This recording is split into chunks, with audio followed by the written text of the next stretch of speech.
தொலைக்காட்சி நேயர்கள் அனைவருக்கும் வணக்கம். SRM பல்கலைக்கழகத்தின் தமிழ் பேராயம் நடத்தும் சொல் தமிழா சொல் 2025 கல்லூரி பல்கலைக்கழக மாணவர்களுக்கான பிரம்மாண்ட பேச்சு போட்டியினுடைய மிக பிரம்மாண்டமான மாநில அளவிலான இறுதிப் போட்டிக்கு வருகை தந்திருக்கக்கூடிய அனைவரையும் வருக வருக என பெருமகிழ்ச்சியோடு வரவேற்கிறோம்.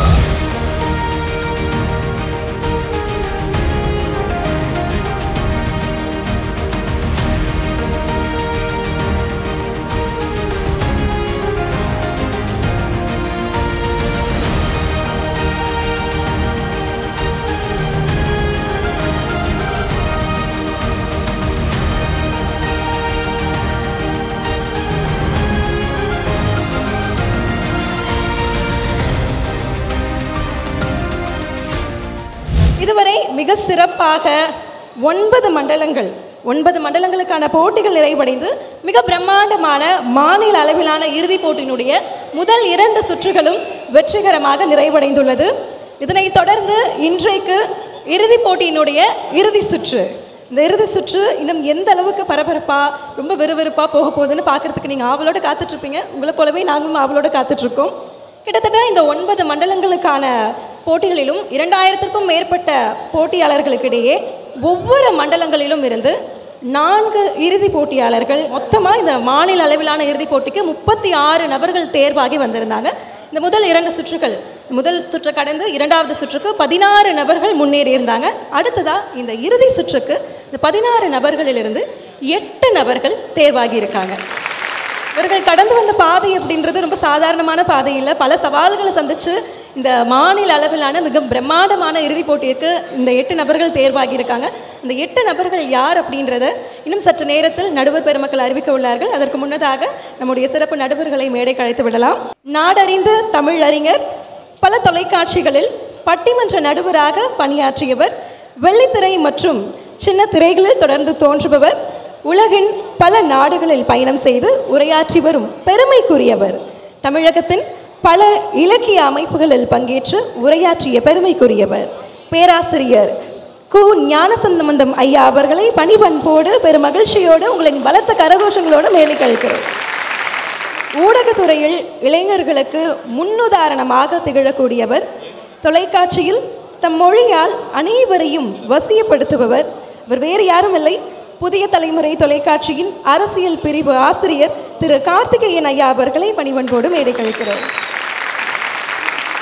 இப்பொழுது நம்முடைய இறுதி சுற்றிற்கு தேர்வாகிக்கூடிய அந்த 8 நபர்களை ஐயா அவர்கள் அறிவிக்க உள்ளார்கள். SRM தமிழ் பேராயம் வழங்குகின்ற சொல் தமிழா சொல் மாநில அளவிலான மாபெரும் பேச்சு போட்டி இறுதி சுற்றுக்கு தேர்வானோர் பட்டியல் என்னோடு சேர்த்து, என்னோடு நல்ல நம்பர் பதிவு என்னோடு சேர்த்து நான் பெயரையும் வாசிக்கிறேன். அவர்களை நாங்கள் இருவரும் அன்போடு மேடை கிடைக்கிறோம். 8010 8010 சா. நாகராஜ், சிக்கண்ணா அரசு கலைக்கல்லூரி, திருப்பூர். மேடைக்கு வாங்க.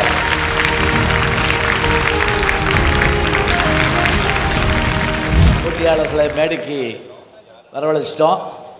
இனி அவர்கள் கையில் தான் இருக்குது விருது, உங்களுடைய கையில் இருக்குது உற்சாகமும் மற்றவையும். இதோ போட்டி தொடங்குகிறது. இப்போ தேர்வாகிக்கக்கூடிய இந்த 8 நபர்களும் 4 இணைகளாக விவாதம் பண்ண இருக்காங்க. இவர்களுடைய விவாதத்திற்கு பிறகு நடுவர் பெருமக்கள் அவர்களிடையே கேள்விகள் எழுப்புவார்கள். இப்படி தான் வழக்கமாக நம்மளுடைய இறுதி சுற்று இருக்குது. அதே போல தான் இன்றைக்கும் நம்மளுடைய இறுதி சுற்று செல்ல இருக்கு. அவர்களுக்கான தலைப்பு 5 நிமிடங்களுக்கு முன்னதாக கொடுக்கப்பட்டிருக்கும். அந்த தலைப்பு சார்ந்த கருத்துக்களை அவர்கள் முன்வைப்பதற்காக அவர்களுக்கு 3 நிமிடங்கள் ஒதுக்கப்படும். முதல் நபர் தன்னுடைய கருத்தை தெரிவிப்பார். அடுத்ததாக 2வது நபர் தன்னுடைய கருத்துக்களை முன்வைப்பார். இதற்கு பின்னதாக 2 நபர்களும் அவரவர் கருத்துக்களை மறுத்து விவாதிப்பார்கள். இந்த விவாதத்திற்கு பிறகு நம்முடைய நடுவர் பெருமக்கள் போட்டியாளர்களிடம் சில கேள்விகளை கேட்பார்கள். அந்த கேள்விகளுக்கு போட்டியாளர்கள் தங்களுடைய பதில்களை முன்வைப்பார்கள். இப்படித்தான் இந்த இறுதி சுற்று செல்லவிருக்கிறது. தற்பொழுது முதல் இணைகளை அறிவித்து விடலாம். பதிவு எண்கள் 6035 3022. தலைப்பு மருத்துவம், பொறியியல் உள்ளிட்ட படிப்புகளை தமிழ் வழியில் நடத்துவது சாத்தியமே. மகாத்மா காந்தி அவர்களே சொன்னார், தொடக்க கல்விகள் தாய்மொழியிலே அமைய வேண்டும் என்று. இங்கிருக்கும் அனைவரில் 60% பேருக்காவது தாய்மொழி தமிழாக இருந்திருக்கக்கூடும். ஏன் தொடக்க கல்வியை தாய்மொழியில் தொடங்கிய நாம் மருத்துவம், பொறியியல் போன்ற மொழிகளை தாய்மொழியில் கற்று அந்த மக்களுக்காக பணி செய்யக்கூடாதா என்ன? ஆகவே தான் ஆணித்தரமாக என் வாதத்தை எடுத்து வைக்கிறேன். தாய்மொழி தமிழிலே மருத்துவமும் பொறியியலும் படிப்பது என்பதே சாத்தியம்தான். நம்முடைய 50 காப்பியங்களில் ஒன்றான மணிமேகலையிலே அவருடைய தோழியின் தந்தைக்கு மாடு முட்டி குடல் சரிந்து கிடக்கும். அந்த மணிமேகலை வளாகத்தில் இருக்கக்கூடியவர் அதை சரி செய்ததாக இன்றைக்கு நமக்கு காப்பியம் எடுத்து சொல்கிறது.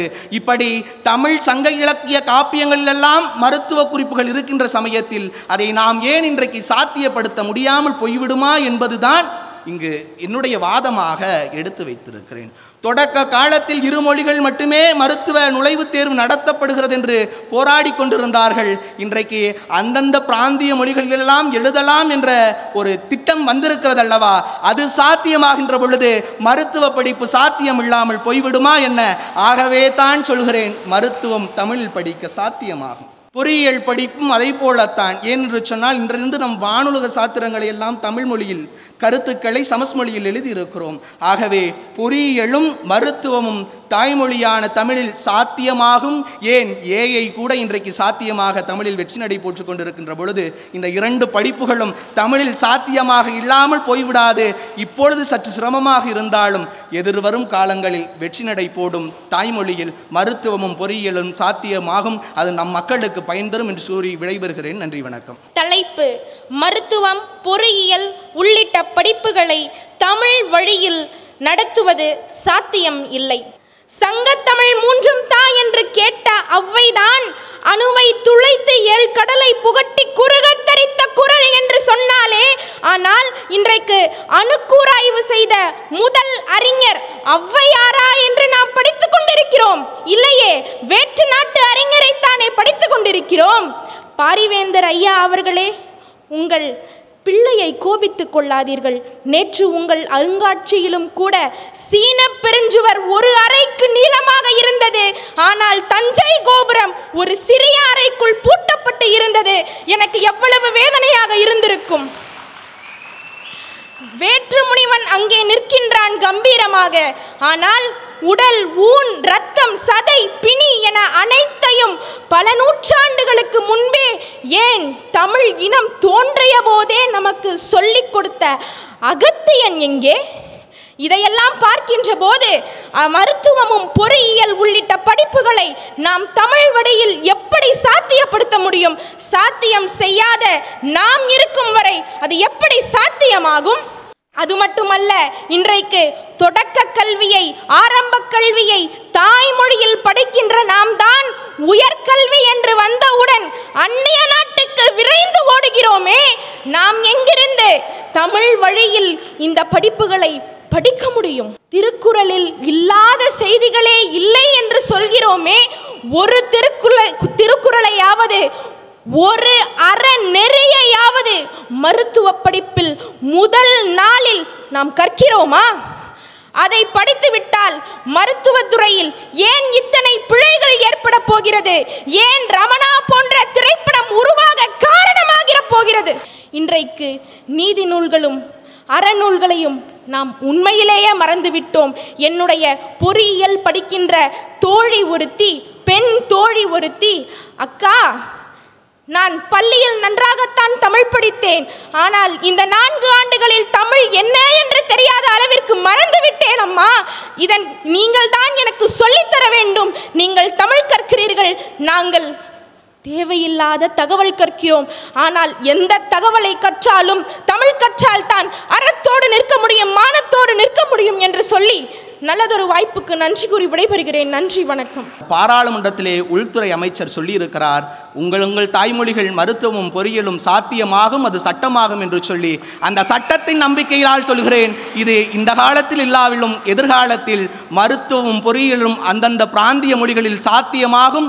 அன்னை தமிழ் அதில் இடம் பிடிக்கும். நன்றி, வணக்கம். சாத்தியமாகும் நாள் வரும் வரை நாம் இருக்க வேண்டும் அண்ணா, அதை மறந்துவிடக் கூடாது. கண்ணப்பன் கண் கொடுத்தார்தான். ஆனால் இன்றைக்கு டொனேட் யுவர் ஐஸ் என்று சொல்கிறோமே தவிர பெரிய புராணத்தின் கண்ணப்பர் கண்தானம் செய்ததால் அடைந்த உயரத்தை ஒரு வரியாவது எங்காவது நாம் சொன்னோமா? எங்காவது ஒரு மருத்துவமனையில் பதித்தோமா? அதுதான் என்னுடைய கேள்வி. புதிய பாராளுமன்றத்தின் திறப்பு விழாவில் தமிழ்நாட்டை சேர்ந்த உமா நந்தினி என்ற பெண்தான் அங்கே தமிழ் மறையை ஓதி செங்கோல் உயர்த்தி பிடித்தாள் என்பது நமக்கு தெரியும். ஆனால் அந்த செங்கோல் பிடிப்பதற்கு காரணமாக தமிழ் இருந்தது, தமிழ் அறம் இருந்தது என்று கூட நமக்கு தெரியும். ஆனால் மாணவர்களுக்கு அதை கொண்டு சேர்க்கிறோமா என்பதுதான் நாம் சிந்திக்க வேண்டிய ஒன்று. இந்த நடைமுறை சாத்தியத்திற்கு வந்த பிறகு நாம் வந்து பேசுவோம் இது சாத்தியம் என்று. நல்லதொரு வாய்ப்புக்கு மீண்டும் நன்றி. மணிமேகலை பற்றி சொன்னீங்க. அந்த மணிமேகலையில் என்ன சொல்லப்பட்டிருக்குங்கிறது சொல்ல முடியுமா? மணிமேகலையில் அறம் சொல்லப்பட்டிருக்கிறதையா? மணிமேகலை என்ன சொல்லுதுன்னா, எல்லோருக்கும் உணவளிக்க வேண்டும், அறக்கோட்டமாக மாற்றுவோம் அப்படின்னு சொல்லியிருக்குங்கய்யா. தமிழ் வரும், அது வரைக்கும் நம்ம உயிரோடு இருக்கணுமே அப்படின்னு கேட்டீங்க. ஒரு அசத்தலான கேள்வி அது. சாத்தியப்படாதுங்கிறதுக்கான ஒரு எண்ணத்தை நம்ம ஏற்படுத்தலாமா? நாம் அப்படி நினைத்து அதை சாத்தியப்படுத்துவதற்கு மறந்தே போய்விட்டோம். அது சாத்தியமாகும் என்று நாம் முன்பே நினைத்திருந்தால் இந்த மருத்துவத்தையும் பொறியியலையும் ராஜராஜ சோழனையும் தமிழ் மருத்துவத்தையும் முன்வைத்து நாம் இன்றைக்கு அந்த படிப்புகளை அடிப்படையாக கொண்டு வைத்திருக்க வேண்டும்.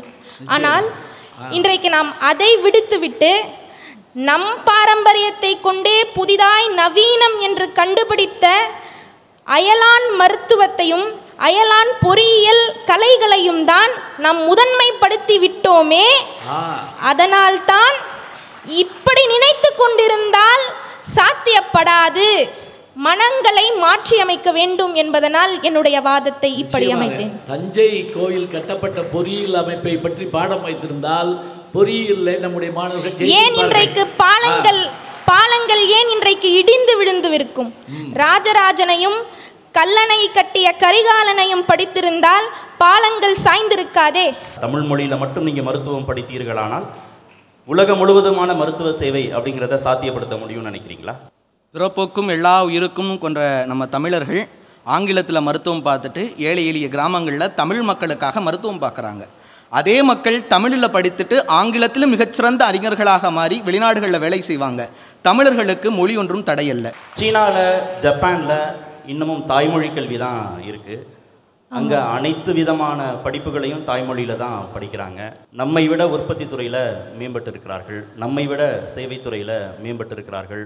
ஏன் தாய்மொழி கல்வி இன்னுமான அடுத்த கட்ட வளர்ச்சிக்கான ஒரு தடையாக மாறிடுமோன்ற அச்சம் ஏன் உங்களுக்கு இருக்குது? நம்ம கிட்ட இந்த எண்ணம் மாறணும்.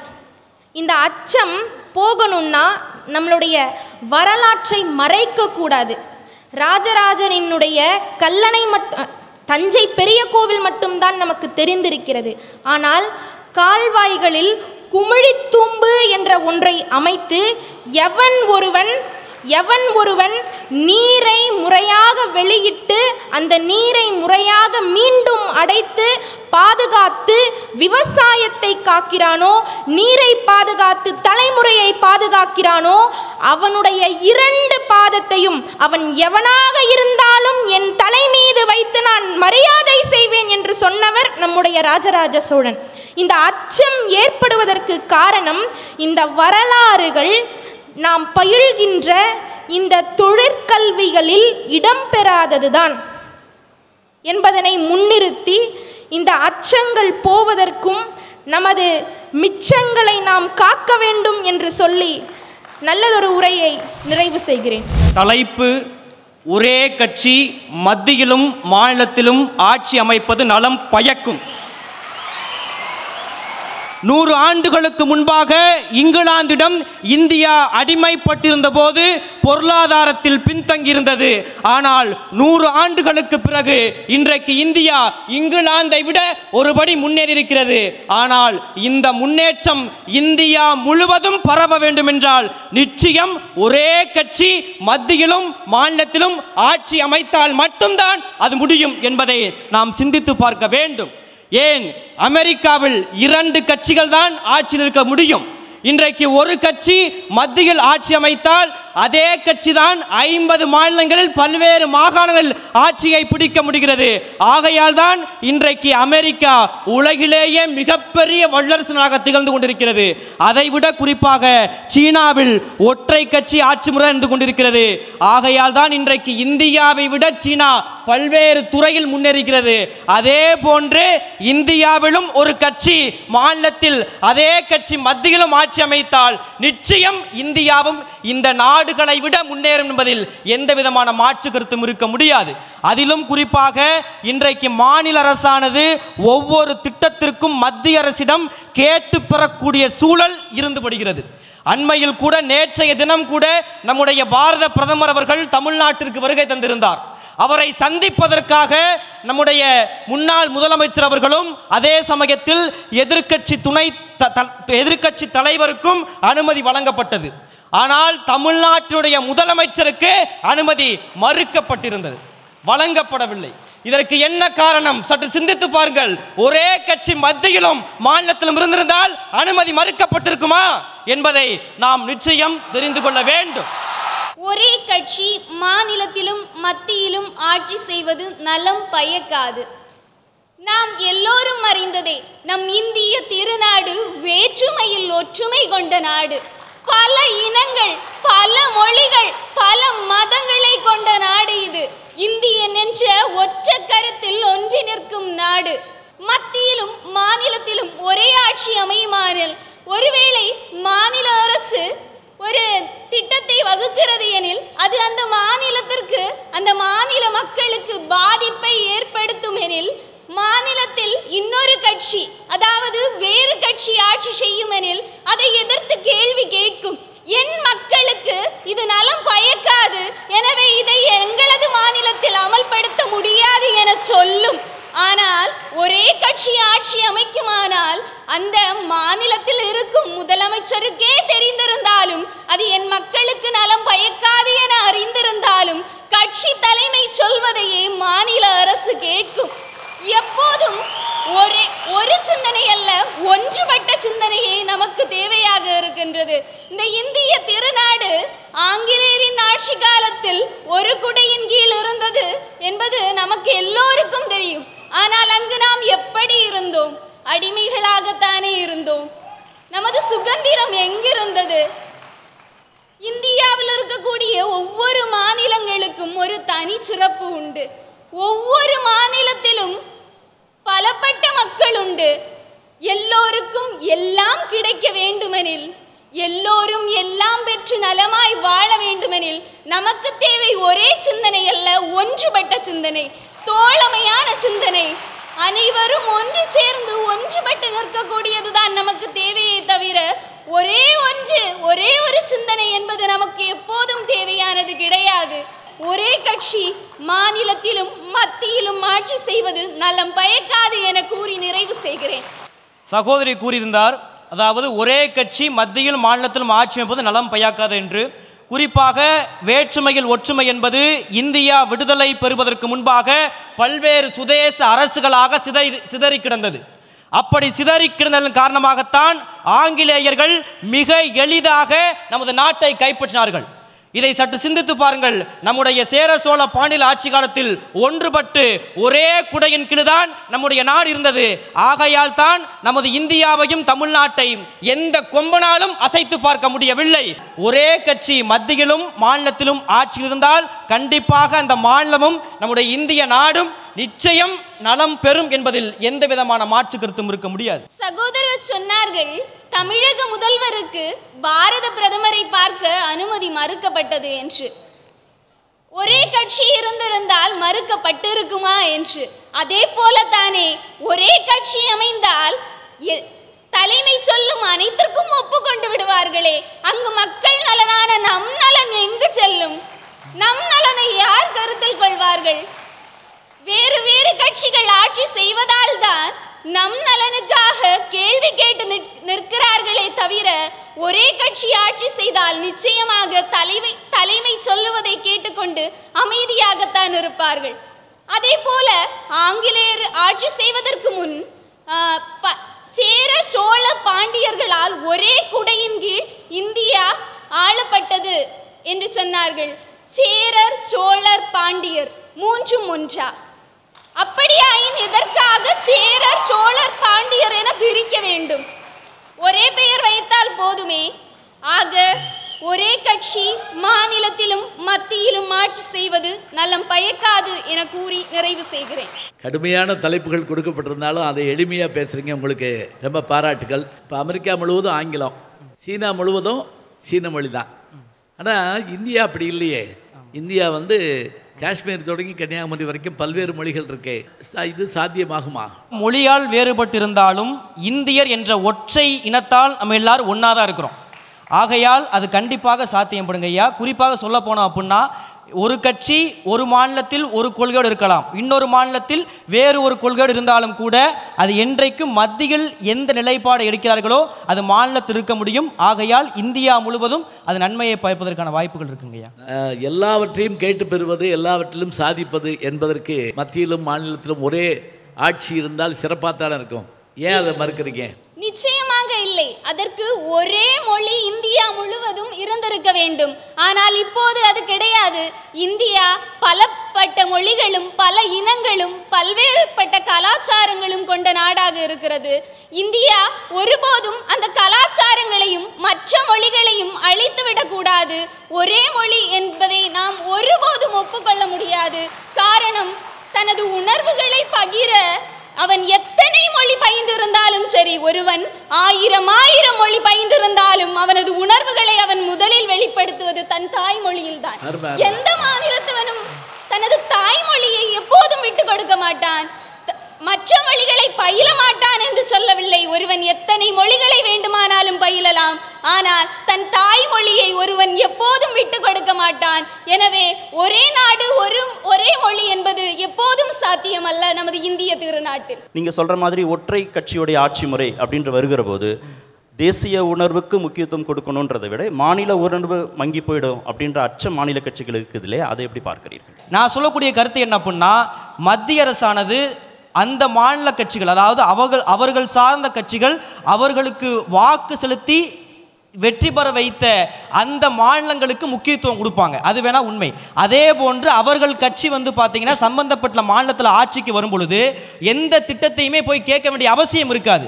ஒரு திட்டம் வேணும்னா மத்தியில் என்ன திட்டம் கொண்டு வரப்படுதோ அதே திட்டம் மாநிலத்தில் கொண்டு வரப்படும். எதற்குமே தடை விதிக்க முடியாது. இன்னைக்கு 3 மொழிகள் படிக்க வேண்டும் என்று மத்திய அரசானது அங்கே அனுமதி கொடுத்திருந்தா இன்னைக்கு ஒவ்வொரு மாணவரோட எண்ணிக்கை என்ன அப்படின்னா 3 மொழிகள் படிக்க வேண்டும் என்பதுதான். அதற்கு யாருக்குமே தடை விதிக்க முடியாது. யோசிச்சு பாருங்க. இன்னைக்கு அதே நிலை தமிழ்நாட்டில் வர வேண்டும் என்றால், தமிழ்நாட்டில் மட்டும் கிடையாது, இந்தியாவில் பல்வேறு மாநிலங்கள் வர வேண்டும் என்றால் ஒற்றை சிந்தனை என்பது கண்டிப்பாக வேண்டும் ஐயா. ஒரே கட்சி தான் ஆட்சி முறையில் இருக்குங்கிற போது உலகளாவிய போட்டி வெர்சஸ் இந்தியா அப்படின்ற ஒரு நிலை வருகிற போது எல்லோருக்கும் எல்லாமும் எல்லோருக்கும் விரைவாக அனைத்தையும் கொண்டு போய் சேர்த்து நாட்டை இந்தியாவை உலகளாவிய போட்டியில் முன்னிலைப்படுத்துவதற்கான சாத்தியக்கூறுகள் அமைஞ்சிருமே. உலக அளவில் முன்னிலைப்படுத்துவதை விட என் மக்கள் நலனை பேணுவது முக்கியம் அல்லவோ? என் மக்கள் நலமாக இருப்பது முக்கியம் அல்லவோ? ஒரு தாய் முதலில் தன் குழந்தையை பார்த்துவிட்டு தானே அடுத்த வீட்டு குழந்தையை பார்க்க முடியும். முதலில் இந்திய திருநாட்டில் இருக்கும் எம் மக்களை பேணிவிட்டு தானே நீ உலக அளவில் இருப்பதை பற்றி யோசிக்க முடியும். அப்படி யோசித்தால் தானே அது சிறப்பானதாக இருக்கும். பல கட்சிகளை திருப்திப்படுத்த வேண்டும் என சொல்வது முதலிலே சொன்னது போல நமக்கு தேவை ஒரு கருத்து அல்ல, ஒன்றுபட்ட கருத்து. அது உரையாடல்கள் மூலமாகவும் விவாதங்கள் மூலமாகவும் மட்டுமே சாத்தியப்படுமே தவிர ஒரு கருத்தால் ஒருபோதும் சாத்தியப்படாது. ஒன்றுபட்ட இந்த இந்தியாவிற்கு தேவை ஒன்றுபட்ட கருத்தே. சிறப்பு, வாழ்த்துக்கள். என்னுடைய தலைப்பு ஒரே நாடு ஒரே தேர்தல் சாத்தியமே. நமது இந்தியாவிற்கு ஒரே நாடு ஒரே தேர்தல் என்பது புதிதா என்பதுதான் இங்கு கேள்வி. ஏனெனில் நமது பாரதம் விடுதலை பெற்ற பிறகு நடந்த முதல் 4 தேர்தல்களும் மக்களவை தேர்தலும் மாநில சட்டமன்ற தேர்தலும் ஒரே நேரத்தில் நடந்த ஒரே நாடு ஒரே தேர்தல் கொள்கைதான் என்பது இங்கு குறிப்பிடத்தக்கது. நம் நாட்டில் தற்பொழுது 28 மாநிலங்களும் 8 யூனியன் பிரதேசங்களும் உள்ளன. தேர்தல் செலவாக இன்று தேர்தல் ஆணையம் கூறுவது 4500 கோடி. இது அரசியல் கட்சிகள் கூறுகின்ற செலவை தவிர்த்து ஆக இத்தனை வரை தொகை தேர்தலுக்காக செல்கிறது. இதை குறைப்பதற்காகத்தான் இந்த முறையை கொண்டு வர வேண்டும் என்று போராடுகின்றனர். ஏனெனில் இந்த தொகையை வைத்து பிற நலத்திட்டங்களை கொண்டு வரலாம் அல்லவா? அதற்காகத்தான் மக்களால் மக்களுக்காக மக்களே நடத்துகின்ற ஆட்சி மக்களாட்சி. அந்த மக்களாட்சி முறைக்கு உலகிற்கே எடுத்துக்காட்டாக இருப்பது நமது பாரதம். அப்படி பார்க்க ஒரே தேர்தல் ஒரே நாடு என்ற முறை பலனளிக்க வல்லது என்பது என்னுடைய வாதம். நன்றி. ஒரே நாடு ஒரே தேர்தல் சாத்தியமில்லை. அன்றைக்கு ராமாயண காலத்தில் இருந்தது. தசரதன் ராமரை அழைத்து சொன்னார், உனக்குத்தான் பதவி, நீ நாட்டை ஆள போகிறாய் என்று. அன்றைக்கு அதுதான் நாடு, அதுதான் தேர்தல். இன்றைக்கு களம் மாறிவிட்டது. பயப்படுகிறார்கள். ஆளும் கட்சியும் சரி, ஆண்ட கட்சியும் சரி. எங்கே இந்த தேர்தல், இந்த ஒரே நாடு ஒரே கொள்கை வந்துவிட்டால் நம் நிலை தடுமாறி விடுமோ என்று பயப்படுகிறார்களே, அது இருக்கும் வரை இது சாத்தியமில்லை என்பது தான் என்னுடைய விவாதம். ஒரு திரைப்படத்தில் வரும், என்னங்க எனக்கு ஒண்ணுமே புரியல அப்படின்னு. அதே போலத்தான் மொத்த தேர்தலையும் ஒரே சமயத்தில் கொண்டு வைக்கிற போது பாமரர்கள் இங்கு என்னதான் நடக்கிறது, நம்ம நாட்டுக்கு என்னதான் ஆச்சு என்று பார்ப்பதை போல இப்போது நாம் போடப்போவது எந்த தேர்தலுக்கான ஓட்டு என்று குழம்பி போகக்கூடிய சமயத்தில் ஒருவேளை இது சாத்தியப்படாமல் போகலாம். அன்றைக்கு வள்ளுவன் சொல்லி வைத்தான், இதனை இதனால் இவன் முடிக்கும் என்று ஆய்ந்து அதனை அவன் கண் விடல் என்று. அதை மனதில் வைத்து பாரத பிரதமர் மோடிஜி அவர்கள் இந்த தேர்தல் திட்டத்தை கொண்டு வருகிறார். ஒரு நாள் முன்பாக அம்மா நிர்மலா சீதாராமன் அவர்களும் இதை பேசி சென்றிருக்கிறார்கள். ஆனால் இன்றைக்கு இருக்கக்கூடிய தமிழ்நாட்டில் கொள்கைகளையும் கண்டு பயப்படக்கூடியவர்கள் தங்களுடைய கோளாறுகள் வெளியே வந்துவிடுமோ என்று பயப்படுகிறார்களே, அதுவரைக்கும் என்னுடைய கருத்து அது மட்டும்தான், அதுவரைக்கும் சாத்தியமில்லை ஒரு நாடு ஒரு தேர்தல். நன்றி. ஐயா சகோதரி அழகாக கூறினார், இங்கு கொள்கைகளையும் கோட்பாடுகளையும் கண்டு பயப்படுகிறார்கள் என்று. இந்த மக்களாட்சி நாடில் கொள்கைகளையும் கோட்பாடுகளையும் கண்டு கட்சிகள் ஒவ்வொன்றுக்கொன்று பயந்து கொள்ளலாம். ஆனால் மக்களாகிய நாங்கள் எந்த கட்சியும் சேர்ந்தவர்கள் அல்ல. எந்த கொள்கையும் கோட்பாடும் எங்களுக்கு நலம் தருகிறது என்று நாங்கள் நினைக்கிறோமோ அவர்களுக்கு தான் எங்கள் வாக்கினை செலுத்துவோம். அது ஒரே நாடு ஒரே தேர்தலாக இருந்தாலும் சரி, அப்படி இல்லை என்றாலும் சரி. ஏன் இதை நான் கூறுகிறேன் என்றால், மக்கள் நடுநிலை தவற மாட்டோம் என்று இங்கு நான் பதிவு செய்கிறேன். அழகாக சகோதரி சொன்னார். இன்றைக்கு தமிழ்நாட்டு அரசியலிலே பழி சொல்லிக் கொண்டே இருப்பார்கள். கவனியுங்கள் இளைஞர்களே, பழி சொல்ல தெரிந்த யாரும் நமக்கு வழி சொல்ல போவது கிடையாது. இன்றைக்கு ஒரு நாடு ஒரு தேர்தல் என்று சொல்கிற போது சாவியை பதட்டமாக கையில் வைத்து பொக்கிஷத்தை திறக்கிறார்கள். தங்கள் பொக்கிஷத்தில் என்ன இருக்கிறது என்று பார்ப்பதை விட அங்கே அந்த பொக்கிஷத்தில் என்ன இருந்து விடுமோ என்று பயப்படுகிறார்கள். பாருங்கள், இந்த பயம் மாறும் வரைக்கும் தமிழ்நாட்டில் இது சாத்தியமில்லாமல் போகிறது. அது மட்டுமல்ல, இன்றைக்கு நம்முடைய இளைஞர்களை பல ரீதியிலே அரசியல் பல முகங்களிலே தள்ளுகிறது. நீட் தேர்வு வேண்டாம் என்றார்கள், அதை அப்படியே நாமும் ஆதரிப்போம் என்று நினைக்கிறார்கள். ஆனால் அதே இந்த தமிழ்நாட்டில் தானே 720க்கு 720 எடுத்து பிரபஞ்சன் என்கிற ஒரு இளைஞன் சாதனை படைத்தான். ஆக ஒவ்வொருவருடைய கட்சிகளும் ஒவ்வொரு கொள்கைகளை சொல்கிறது. சகோதரி சொன்னார், நாங்கள் கொள்கைகளை பார்க்கிறோம் என்று. நான் சத்தியமாக சொல்கிறேன், கட்சியின் பெயருக்குத்தான் இன்றைக்கு வரைக்கும் பலரும் ஓட்டு போடுகிறார்களே தவிர கொள்கைக்கு போடவில்லை. கொள்கைக்கு ஓட்டளியுங்கள். மொத்த பாரதத்தின் நிலையும் தலை சிறந்த உச்சத்தின் உச்சாணி கொம்பிற்கே போகும் என்பதில் எந்தவித சந்தேகமும் இல்லை. சிறப்பாக பேசுகிறீங்கம்மா. இப்போ ஒரே நாடு ஒரே தேர்தல் செலவு மிச்சம் மட்டுமே போதுமா? பணம் செலவழிக்கிறோம், அது மிச்சமாயிருது, அது ஒன்று போதுமா? நிச்சயமாக செலவு என்பது மட்டும் இங்கு காரணம் அல்ல ஐயா. நமது கூட்டாட்சி தத்துவம் இங்கு வலுப்பெறும் என்பது மிக முக்கியமான காரணம் ஐயா. ஏனென்றால் நான் முன்பு கூறியது போல இங்கு நடப்பது மக்களாட்சி. மக்களாட்சி என்பது கூட்டாட்சி தத்துவத்தில் மிக முக்கியமான ஒன்று. ஏனெனில் நமது பாரதம் என்பது ஒரு முழுமையான நாடு அல்ல, ஆனால் ஒன்றாக சேர்ந்திருக்கிற நாடு. இந்தியன் என்ற ஒற்றை சொல்லிற்கு கட்டுப்பட்டவர்கள் நாங்கள் என்பதில் எந்த மாற்றமும் இல்லை, அது எக்காலத்திலும் இல்லை என்பது இங்கு குறிப்பிடத்தக்கது ஐயா. இன்னும் வாக்காளர்கள் எங்களுக்கு எந்த தேர்தல் நடக்குது, யார் தேர்தல் நிற்கிறாங்க, இது எங்களுக்கு குழப்பமாக இருக்குது அப்படின்னு இன்னமுமா சொல்கிறாங்க? கண்டிப்பாக இருக்கும். அதற்கு சான்று கண்முன்னே இருக்கிறார் ஐயா சீமான் அவர்கள்.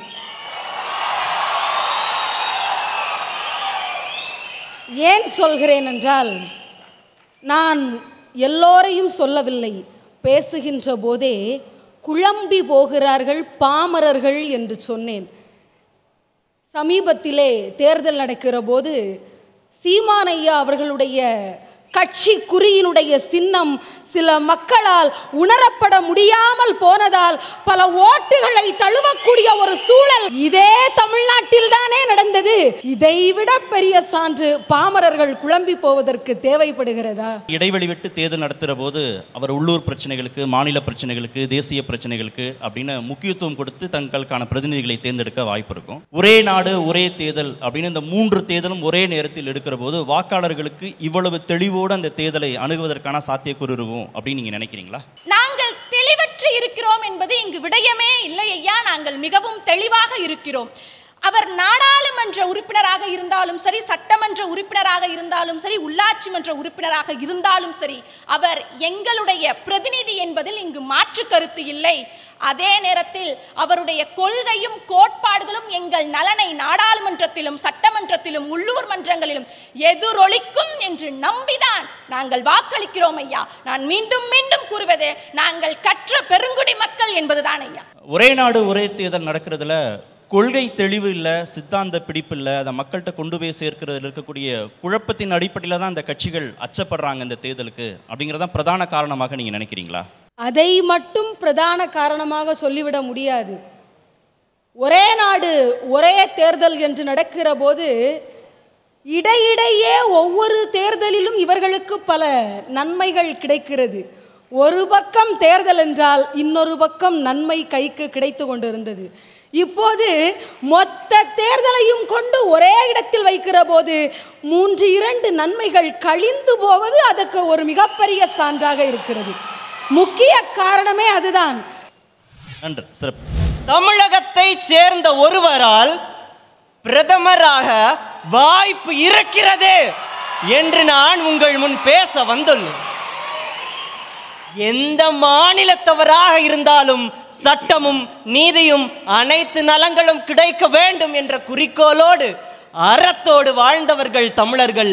வழி வழியாக இந்த அறத்தை நம் முன்னோர்கள் சங்ககாலம் தொட்டு சமகாலம் வரை நமக்கு கற்பித்து வருவதனால் தமிழர்களால் நிச்சயமாக பிரதமராக முடியும். முடியாது முடியாது முடியாது என்று சொன்னால் இன்று உலகையே இயக்கி வரும் கூகுளின் சிஇஓவாக சுந்தர் பிச்சையால் மாறி இருக்க முடியுமா? அவரும் ஒரு தமிழர் தானே. மற்ற மாநிலங்களை பார்க்கும் பொழுது தமிழகம் அனைத்து துறைகளிலும் தலை சிறந்து விளங்கிக் கொண்டிருக்கிறது. இதை பார்க்கும் பொழுது இது போன்ற சிறந்த தலைவர் அனைத்து மாநிலங்களுக்கும் கிடைத்து விட்டால் வழி வழியாக நம் ஆட்சியாளர்கள் செய்த திட்டங்கள் எல்லாம் இந்தியா முழுவதும் கிடைத்தால் எத்தகு நன்றாக இருக்கும் என்று ஏங்குபவர்கள் நிச்சயமாக தமிழகத்தை சேர்ந்த ஒருவரை பிரதமராக தேர்ந்தெடுப்பார்கள். ஆம், வாய்ப்பு என்பது கிடைக்கும் பொழுது அத்துணை பேரும் சமமாக பயன்படுத்தி கொண்டால் தமிழகத்திலிருந்து ஒருவரை நிச்சயமாக பிரதமராக்க முடியும். அறம் எனப்படுவது யாதென கேட்பின், அறம் எனப்படுவது யாதென கேட்பின் மறவாத இது கேள். மண்ணுயிர்க்கெல்லாம் உணவும் உடையும் இருப்பிடமும் கொடுக்க வேண்டும் என்பதுதான் அறம் என்கிறது மணிமேகலை. அத்தகைய அறத்தை தமிழகம் காலம் தொட்டு வழி வழியாக நடைபெற்று வருகிறது. தனக்கு பிரதமராவதற்காக வாய்ப்பு கிடைத்தது. இருந்தாலும் கிங் மேக்கரான கல்விக்கண் திறந்த காமராஜர் அதை அன்னை இந்திரா காந்திக்கு கொடுத்தார் என்றால் பிரதமர்களை உருவாக்கும் எங்களால் பிரதமராக முடியாதா என்ற கேள்வி. நிச்சயமாக தமிழர்களால் பிரதமராக முடியும். அதற்கு சான்று இன்று இந்த பேச்சு மேடையில் ஆட்சி செய்யும் நான் நாளை பிரதமராக ஆட்சி செய்யவும் வாய்ப்பு இருக்கிறது. இந்தியா இளைஞர்களாகிய நம் கையில் இருக்கிறது. தமிழகத்தை சேர்ந்த ஒருவருக்கு பிரதமராக வாய்ப்பில்லை என்கின்ற தலைப்பிலே நான் உரையாட வருகிறேன்.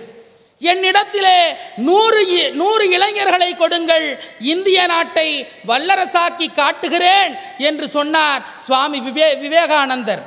ஆனால் இன்றைக்கு நம்முடைய தமிழ் இளைஞர்களினுடைய நிலை எப்படி இருக்கிறது?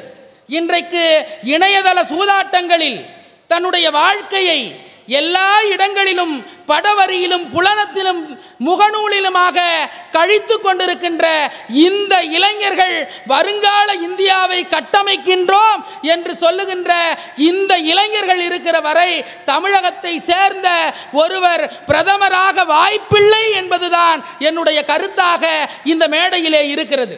மொழி பெருமையை பேசி பேசி நாம் வீழ்ந்து கிடக்கிறோமே தவிர எத்தனை பேர் தமிழகத்தில் இருந்து பிரதமராக இன்றைக்கு பிரதமர் வரிசை பட்டியலில் இடம்பெற்றிருக்கிறார்கள் என்பதை நீங்கள் யோசித்து பார்க்க வேண்டும். இன்றைக்கு தமிழகத்திலே வலம் வந்து கொண்டிருக்கின்ற எல்லா வகையான செய்தித்தாள்களும் பாருங்கள் இந்த இளைஞர்களினுடைய நிலையை. அப்படி இந்த இளைஞர்கள் இருக்கிற வரை, தமிழகத்தினுடைய இளைஞர்கள் இருக்கிற வரை, இளைஞர்களின் நிலை இப்படி இருக்கிற வரை தமிழகத்திலிருந்து ஒருவராலும் பிரதமராக வாய்ப்பே இல்லை என்பதுதான் என்னுடைய கருத்தாக இங்கே இருக்கிறது. நம்முடைய நாடு இத்தனை ஆண்டுகள் சுதந்திரம் பெற்றும் கூட நம்மால் இன்றைக்கு அந்த அரியணை ஏற முடியவில்லை என்று சொல்கிற போது நம்மிடத்திலே உணர்வு இருக்கிறது, உணர்ச்சி இருக்கிறதே தவிர அதற்கான முயற்சி இல்லை என்பதுதான் என்னுடைய பதிலாக இங்கே இருக்கிறது. இந்த நிலை மாறவில்லை என்று சொன்னால் இன்னும் தமிழகத்தை சேர்ந்த யாராலும் பிரதமராக முடியாது என்பதே என்னுடைய வாதமாக இங்கே இருக்கிறது. நன்றி, வணக்கம். இன்றைய இளைஞர்கள் சமூக வலைத்தளத்தில் சிக்கி சீர்கட்டு திரிகிறார்கள் என்று என் சகோதரர் சொன்னார். அண்ணன பாத்தியே என்று ஆடி பாடி காணொளி எடுத்து பதிவிடும் நபர்களை மட்டும்தான் நீங்கள் பார்த்து கொண்டிருக்கிறீர்கள். ஆனால் எண்ணற்ற ஆக்கப்பூர்வமான சிந்தனைகளையும் அரசியல் கருத்துக்களையும் காணொளிகளில் பதிவிட்டு பல இடங்களில் நடக்கும் இடர்களுக்கெல்லாம் போராடி அந்த இடர்களை எல்லாம் களைவதும் நம் தமிழக இளைஞர்கள் தான். எங்களிடம் உணர்ச்சியும் இருக்கிறது, அதற்கான உணர்வும் இருக்கிறது. ஆம், தமிழகத்தில் ஒருவர் இன்றளவும் சுதந்திரம் அடைந்து இத்தனை ஆண்டுகள் கழித்தும் அந்த பிரதமர் பட்டியலில் யாருமே இடம்பெறவில்லை என்று நண்பர் வருத்தம் தெரிவித்தார். மீண்டும் தெரிவிக்கிறேன், காமராஜர் அந்த பட்டியலில் இருந்தார். வருங்காலத்தில் இங்கு இருப்பவரும் இருப்பார். தமிழகத்தை சேர்ந்த ஒருவருக்கு பிரதமராவதற்கு வாய்ப்பே இல்லை என்று நாம் சொன்னாலும் கூட நண்பர் அவர்கள் பொங்கலில் நெய் ஊற்றுவது போல தீயில் நெய் ஊற்றி கொண்டிருக்கிறார். இப்படி ஏன் இதை சொல்லுகிறேன் என்று சொன்னால், இந்த இளைஞர்களை மட்டும்தான் நீங்கள் பார்த்திருக்கிறீர்கள் என்று. எது அதிகமாக இருக்கிறது இன்றைக்கு தேர்தல் ஆணையத்திலும் கூட எந்த வாக்கு வித்தியாசத்தில் அவர்கள் அதிகமாக இருக்கிறார்களோ அவர்கள்தான் இன்றைக்கு வெற்றியாளர்களாக நியமனம் செய்யப்பட்டிருக்கிறார்கள் என்பதை நண்பர் அவர்கள் உணர வேண்டும். தமிழகத்தைச் சேர்ந்த ஒருவரால் பிரதமர் ஆகவே முடியாது என்று சொல்லி விடைபெறுகிறேன். பிரதமர்களையே தேர்ந்தெடுக்கக்கூடிய இடத்துல இருந்தோம், நாம் பிரதமர் ஆகலைன்னு சொன்னீங்க.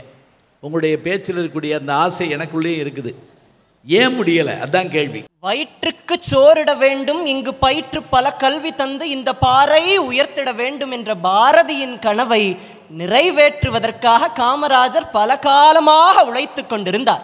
அதனால் மதிய உணவு திட்டத்தை கொண்டு வந்து கல்வியிலும் பெரும் புரட்சியை ஏற்படுத்தினார். தமிழக அளவில் அவரால் முழுமையாக செய்து தமிழகத்தை முதலில் உயர்த்த வேண்டும், தமிழக அளவில் அத்துணை பேருக்கும் இந்த நலங்களும் வளங்களும் கிடைக்க வேண்டும் என்று குறிக்கோளோடு இருந்ததனால் அவரால் மற்ற மாநிலங்களோடு ஒன்றியத்தின் பார்க்க முடியவில்லை என்பது என்னுடைய கருத்து. இந்தி தெரியாத ஒருவர் வட மாநிலங்களையும் சேர்த்து ஆளக்கூடிய ஒரு நிலையில் மொழி ஒரு தடையாக இருக்காதா? அதுவே அவருக்கான அந்த வாய்ப்பை தடுத்துறாதா? எத்தனை மொழிகளாக இருந்தாலும் சரி, ஆட்சிக்கு மொழி என்பது அவசியமா என்று கேட்டால் என்னை பொறுத்தவரை ஆளுமையும் அறமும் தான் தேவையே தவிர மொழி அத்தகு முக்கியம் கிடையாது என்பதுதான் என்னுடைய கருத்து. இது இடராகவும் இருக்க போவதில்லை. மாநில கட்சிகள் இன்னும் வலுப்பெறுகிற போதோ, அவங்களுக்குள்ள ஒரு ஒத்திசைவு வருகிற போதோ, எந்த ஒரு மாநிலத்தில் இருந்தும் கூட ஒரு பிரதமர் ஆவதற்கான வாய்ப்புகள், சாத்தியக்கூறுகள் இருக்குது அப்படின்னா அது தமிழ்நாட்டிற்கும் அந்த வாய்ப்புகள் கிடைப்பதற்கான சாத்தியக்கூறுகள் இருப்பதாகத்தானே தெரிகிறது. ஆமாங்கய்யா, இன்றைக்கி தமிழ்நாட்டுக்கு இப்போ அந்த வாக்குகள் கிடைக்கிற போது, அவர்களுக்கும் அந்த இடத்தில் உரிமை வழங்கப்படுகிற போது தமிழகத்தில் இருக்கின்ற ஒருவராலும் பிரதமர் ஆக முடியும்.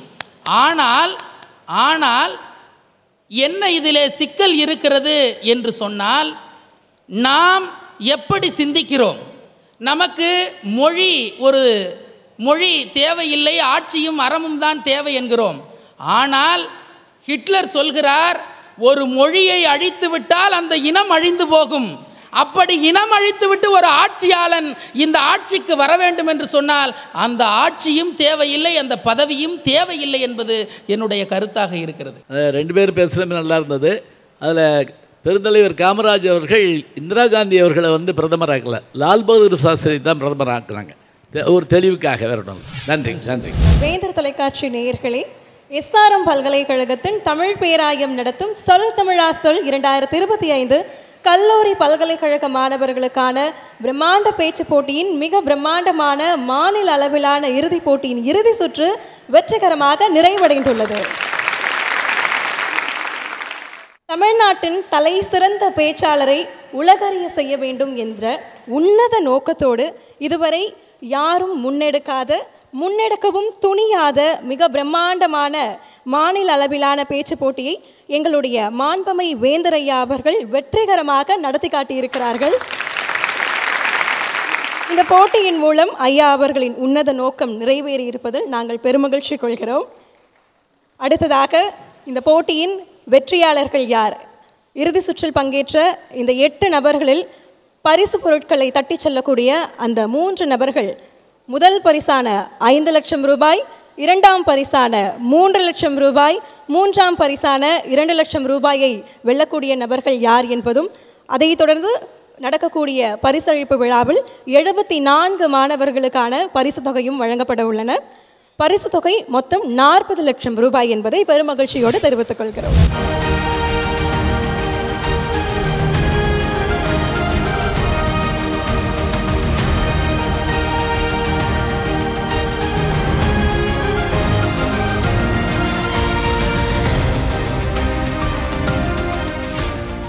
வேந்தரையா அவர்கள் இதோ மேடைக்கு வந்து கொண்டிருக்கிறார்கள். அவரோடு பாரதிய ஜனதா கட்சியின் மாநில தலைவர் திரு கே அண்ணாமலை அவர்கள் மேடையை அலங்கரிக்க வந்து கொண்டிருக்கிறார்கள். அவரோடு நாம் தமிழர் கட்சியின் தலைமை ஒருங்கிணைப்பாளர் திரு சீமான் அவர்கள் இந்த மேடையை அலங்கரிக்க வந்து கொண்டிருக்கிறார்கள். அனைவரையும் வரவேற்று மகிழ்வதில் மட்டற்ற மகிழ்ச்சி அடைகிறோம். இந்த நிகழ்வில் வரவேற்புரை வழங்குவதற்காக எஸ்ஆர்எம் பல்கலைக்கழகத்தின் வளாக நிர்வாகி திரு அருணாச்சலம் அவர்களை அன்போடு அழைக்கிறேன். சொல் தமிழா சொல் என்ற சொற்களை உச்சரிக்கும் பொழுது உற்சாகம் பொங்கும் உணர்வோடு உங்கள் முன் நின்று கொண்டிருக்கிறேன். மாண்புமை வேந்தர் அவர்கள் வழிகாட்டுதலின்படி தமிழ் வளர்ச்சிக்கான பல்வேறு பணிகளை தமிழ் பேராயம் தொடர்ந்து செயல்படுத்தி வருகிறது. அத்தகைய பணிகளில் சிறப்பாக குறிப்பிடத்தக்கது சொல் தமிழா சொல் என்ற மாநில அளவிலான மாபெரும் பேச்சு போட்டி. தமிழ் பேராய வரலாற்றில் இதை ஒரு சாதனை என்று குறிப்பிடலாம். எதையுமே வித்தியாசமாக சிந்திக்கக்கூடிய பெருமைக்குரியவர் நம் மாண்புமிகு வேந்தர் அவர்கள். மற்றவர்களிடமிருந்து வேறுபட்டு காணப்படும் அவரது உயரிய சிந்தனையின் வெளிப்பாடுதான் உலகமே வியந்து போற்றும் SRM பல்கலைக்கழகம். அவருடைய தமிழ் பற்றின் அடையாளம்தான் தமிழ் பேராயம். நம் பல்கலைக்கழகத்தில் படிக்கின்ற தமிழ் மாணவர்களின் ஆர்வத்தை ஊக்குவிக்கும் வகையிலும் ஆற்றலை வளர்க்கவும் பாரிவேந்தர் மாணவர் தமிழ்மன்ற அமைப்பை மாண்பு வேந்தர் அவர்கள் தோற்றுவித்தார்கள். அந்த அமைப்பின் மூலம் மிகச்சிறந்த பேச்சாளர்கள், கவிஞர்கள் உருவாகி மாவட்ட அளவிலும் மாநில அளவிலும் பரிசுகளை பெற்று வருகிறார்கள்.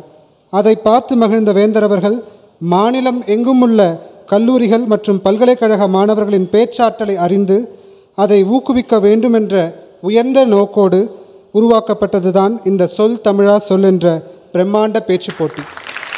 நம் பல்கலைக்கழகத்தை தேடி மாணவர்களை வரவைப்பதை விட அவர்களை தேடி நாம் சென்று இந்த போட்டியை நடத்த வேண்டும்.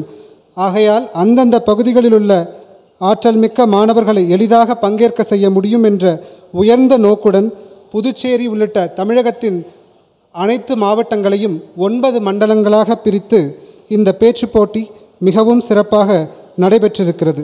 இப்படி ஒரு பேச்சு போட்டியை இதுவரை எந்த அமைப்பும் நடத்தியிருக்க முடியாது.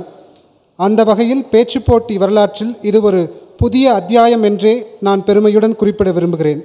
மண்டலங்களிலும் மாநில அளவிலும் மாணவர்கள் பெறப்போகின்ற பரிசுத் தொகை ஏறத்தாழ 40 லட்சம். 9 மண்டலங்களிலும் வேந்த தொலைக்காட்சி துணையோடு நம் தமிழ் பேராய பேராசிரியர்களும் பாரிவேந்தர் மாணவ தமிழ்மன்றத்தை சேர்ந்த மாணவர்களும் பங்கேற்று போட்டியை நடத்தியதற்கும் விளம்பரம் உள்ளிட்ட பிற செலவுகளும் ஆகியுள்ள மொத்த செலவு ஏறத்தாழ 80 லட்சம் ரூபாய். பரிசுத் தொகையை விட செலவு செய்யப்பட்ட தொகை அதிகம். இவ்விழாவிற்கு தலைமையேற்று சிறப்பிக்க வந்திருக்கிறார்கள் நம்முடைய மாண்பு வேந்தர் அவர்கள். அவர்களை மிகவும் பணிவோடு வரவேற்கிறேன். அனைவரையும் அன்புடன் வரவேற்பதில் பெருமகிழ்ச்சி அடைகிறேன். நன்றி, வணக்கம். அடுத்ததாக சிறப்பு விருந்தினர்களுக்கு சிறப்பு செய்யக்கூடிய நிகழ்வு.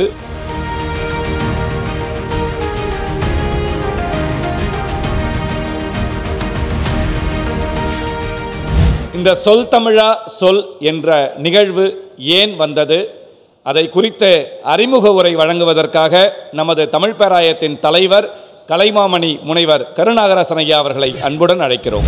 நம சிவாய என்ற 5 எழுத்து மந்திரம் சைவ சமயத்தைச் சேர்ந்த பெருமக்கள் உள்ளங்களில் எவ்வாறு ஒலிக்குமோ, நாராயணாய நமக என்ற 8 எழுத்து மந்திரம் வைணவ சமயத்தைச் சேர்ந்த பெருமக்களுடைய உள்ளங்களில் எவ்வாறு ஒலிக்குமோ, அதே போன்று சொல் தமிழா சொல் என்ற 7 எழுத்து மந்திரம் இந்த நாட்டிலே உள்ள கல்லூரிகள் மற்றும் பல்கலைக்கழகங்கள் மாணவர்கள் மனங்களிலெல்லாம் ஒலிக்கின்ற விதத்தில் ஒரு மாபெரும் பேச்சு போட்டியை மாநில அளவிலே நாங்கள் நடத்தியிருக்கின்றோம். இந்த போட்டிகளை நடத்தியதன் மூலமாக தமிழக இளைஞர்கள் மத்தியிலே, மாணவர்கள் மத்தியிலே ஒரு அறிவு புரட்சியை நாங்கள் ஏற்படுத்தியிருக்கின்றோம். இந்த போட்டியை நடத்தியதன் மூலமாக இந்த நாட்டு இளைஞர்கள் உள்ளங்களிலே ஒரு எழுச்சியை நாங்கள் ஏற்படுத்தியிருக்கின்றோம். ஒரு நிமிடத்திற்கு முன்பாக தலைப்பு கொடுத்தாலும், உடனே தலைப்பு கொடுத்தாலும் அதை உள்வாங்கி கொண்டு தலைப்பினுடைய பொருளை உணர்ந்து கொண்டு மிகச்சிறப்பாக பேசி எங்களை வியப்பில் ஆழ்த்தியிருக்கின்றார்கள் 9 மண்டலங்களைச் சேர்ந்த அருமையான மாணவ கண்மணிகள். மாண்புமிகு வேந்தர் ஐயா அவர்கள் ஏறத்தாழ 1 கோடி செலவிலே இந்த மாபெரும் பேச்சு போட்டியை நடத்துவதற்கு எங்களுக்கு வாய்ப்பை கொடுத்தார்கள். இந்த பல்கலைக்கழக வரலாற்றில், தமிழ் பேராயத்தினுடைய வரலாற்றில் ஒரு புதிய சாதனையை இந்த நிகழ்ச்சியின் மூலமாக நாங்கள் படைத்திருக்கின்றோம் என்று நான் இங்கே பெருமையோடு குறிப்பிட விரும்புகின்றேன். ஒன்றை நான் இந்த நேரத்திலே மகிழ்ச்சியோடு பதிவு செய்ய விரும்புகின்றேன். இன்னும் ஒரு 5 ஆண்டுகள் அல்லது 10 ஆண்டுகளுக்கு பிறகு தமிழகத்தினுடைய இலக்கிய மேடைகளிலும் பொது மேடைகளிலும், அவசியம் ஏற்பட்டால் அரசியல் மேடைகளிலும் எங்களிடம் பரிசு பெற்ற மாணவர்கள்தான் இந்த நாட்டிலே முதன்மையாக விளங்கப் போகின்றார்கள் என்பதை அந்த மாணவர்கள் பேசிய போது பக்கத்தில் இருந்து பார்த்து மகிழ்ந்தவன் என்ற மகிழ்ச்சியோடு நான் இங்கே குறிப்பிட விரும்புகின்றேன். ஏறத்தாழ 1 கோடி ரூபாய் இதற்காக செலவு செய்யப்பட்டாலும் பல கோடி செலவு செய்த பயனை தருகின்ற விதத்தில் இந்த மாணவர்களை நாங்கள் உருவாக்கி இருக்கின்றோம் என்ற மகிழ்ச்சியோடு மன நிறைவோடு இந்த வாய்ப்பை எங்களுக்கு வழங்கிய வேந்தரையா அவர்களுக்கு தமிழ் பேராயத்தின் சார்பில் நெஞ்சார்ந்த நன்றியை காணிக்கையாக்கி விடைபெறுகிறேன். வணக்கம். பாரி பாரி என்று பல ஏத்தி ஒருவர் புகழ்வர் சென்னா புலவர், பாரி ஒருவனும் அல்லன் மாரியும் உண்டு ஈண்டு இங்கு உலகு புறப்பதுவே என்ற ஒரு புறநானூற்று பாடலுக்கு இலக்கணமாக இன்று வாழ்ந்து கொண்டிருப்பவர் எங்களுடைய மாண்பமை பாரிவேந்தர் ஐயா அவர்கள். இப்படி ஒரு சிந்தனை எஸ்ஆர்எம் சொல் தமிழா சொல் என்கிற ஒரு மாபெரும் சிந்தனையை அவர்தான் சிந்தித்தார். அது கருவாகி உருவாகி இன்று வடிவமாகி இன்று தமிழகம் எங்கும் இருக்கக்கூடிய இத்தனை மாணவர்கள், கிட்டத்தட்ட மூளை முடுக்குகளில் இருக்கக்கூடிய அத்தனை மாணவர்களும் 40 லட்சம் ரூபாய் ஒரு மிகப்பெரும் பரிசு தொகையை பெறுகிறார்கள் என்றால் அந்த சிந்தனையை உருவாக்கியவர் எங்களுடைய மாண்பமை வேந்தரையா அவர்கள். தமிழ் பேராயத்தின் புரவலர், எஸ்ஆர்எம் கல்வி நிறுவனத்தின் நிறுவன வேந்தர் மாண்பமை வேந்தரையா அவர்களை தலைமை உரையாற்ற அன்புடன் அழைக்கிறோம். எஸ்ஆர்எம் பல்கலைக்கழகம் என்பது அவருடைய துறைகளான பொறியியல், மருத்துவம், ஏனைய துறைகள் வல்லமை பெற்று இன்று இந்திய அளவிலும் 60 வெளிநாடுகளிலும் சென்று சேர்ந்திருக்கிறது. அதனுடைய புகழை நிலைநாட்டி இருக்கிறது. இத்தகைய சிறப்பான ஒரு பல்கலைக்கழகம் அவற்றை மேலும் சிறப்பு செய்யாமல், பெருமைப்படுத்தாமல், உயர்த்தாமல் ஏன் இந்த நிகழ்வு என்று பல பேருக்கு ஐயம் வரக்கூடும். அது ஒரு பகுதி. எஸ்ஆர்எம் பல்கலைக்கழகம் நிரந்தரமாக உலக அளவில் பேசப்பட வேண்டும், அதற்கான தரத்தை உயர்த்தப்பட வேண்டும், பெரிய அளவில் மாணவர்களுக்கு வேலைவாய்ப்பு பெற்றுத்தர வேண்டும். இவற்றையெல்லாம் நாங்கள் செய்திருக்கிறோம், செய்து கொண்டிருக்கிறோம். அதனுடைய அடையாளமாக இன்றைக்கி ஹிந்து பத்திரிகை பார்த்தீங்கன்னா தெரியும், 12,000க்கும் மேற்பட்ட மாணவர்கள் இந்த பல்கலைக்கழகத்தில் வேலை பெற்றிருக்கிறார்கள். சாதாரண நிகழ்வு அல்ல. 1100க்கு மேல் கம்பெனிகள் வந்து மாணவர்கள் இங்கே வேலைக்கு எடுத்து சென்றிருக்கிறார்கள். இதெல்லாம் ஒரு பகுதி. இது அல்லாமல் ஒரு பல்கலைக்கழகத்தினுடைய பெருமை மக்களுக்கு சென்று சேர வேண்டுமானால் ஒன்று விளையாட்டுத்துறை, மற்றொன்று நம் தமிழை வளர்த்து தமிழ்நாட்டில் இதை பெரிய அளவில் எஸ்ஆர்எம் பல்கலைக்கழகம் செய்கிறது என்ற அந்த தகவலை மக்களுக்கு எடுத்து செல்ல வேண்டும் என்ற அடிப்படையில் தமிழ் பேராயத்தை துவங்கினோம். தமிழை நாம் வளர்க்க வேண்டும், தமிழை பெருமைப்படுத்த வேண்டும். தமிழ் மக்களுக்கு இந்த பல்கலைக்கழகத்தின் மூலமாக என்னவெல்லாம் சொல்ல வேண்டுமோ அதை சொல்ல வேண்டும் என்ற அடிப்படையில் தான் தமிழ் பேராயம் கடந்த 12 ஆண்டுகளுக்கு முன்னாலே துவங்கப்பட்டது. தமிழ் பேராயத்தின் மூலமாக உலக அளவில் இருக்கிற தமிழ் மக்களுக்கெல்லாம், சான்றோர்களுக்கெல்லாம் விருது வழங்க வேண்டும் என்ற அடிப்படையில் ஆண்டிற்கு ஒரு முறை விருதுகள் வழங்கப்பட்டு வருகின்றன. ஏறத்தாழ 25 லட்சம் அளவிலே அந்த பரிசுகள் 8 தலைப்பிலே வழங்கப்பட்டு கொண்டிருக்கிறது. அது ஒரு பகுதியாக தமிழ் மன்றத்தினுடைய சேவையாக இருந்தாலும் கூட இந்த தலைப்பு ஏன் நான் எடுக்க வேண்டும், இதை இந்த 3 மாத காலமாக இந்த முயற்சியில் ஏன் என்னுடைய மக்களை ஈடுபடுத்த வேண்டும் என்று நீங்கள் யோசிக்க வேண்டும். இங்கே மேடையிலே சிறப்பு விருந்தினராக அமர்ந்திருக்கிற என் அன்பு தம்பிகள் அண்ணாமலை அவர்கள், சீமான் அவர்கள்,